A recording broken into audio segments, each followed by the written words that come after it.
তুমি কি নিজেকে কখনো প্রশ্ন করেছো যে এই কাজটা আমি হয়তো আরো ভালো করতে পারতাম? যদি না করে থাকো তাহলে এই টেকনিকটা তোমার জন্য। এই টেকনিকটার নাম হচ্ছে হানসেই।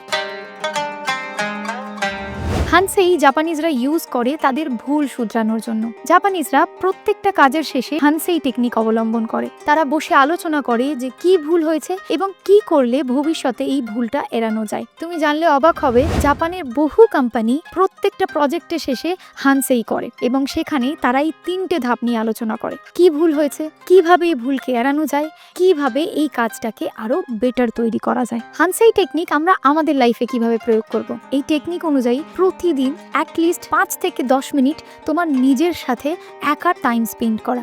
একা যখন তুমি নিজের সাথে টাইম স্পেন্ড করবে এবং এই ভুলগুলো নিয়ে নিজের সাথে আলোচনা করবে, তখন শুধুমাত্র তোমার জীবনে নয়, তোমার চিন্তা ভাবনায়, তোমার নিজের মধ্যে অনেক ক্ল্যারিটি আসবে। হানসেই টেকনিক এটা আমাদের বোঝায় যে অন্যকে দোষ না দিয়ে নিজের দোষ স্বীকার করা এবং এই ভুলগুলোকে শুধরে নেওয়া।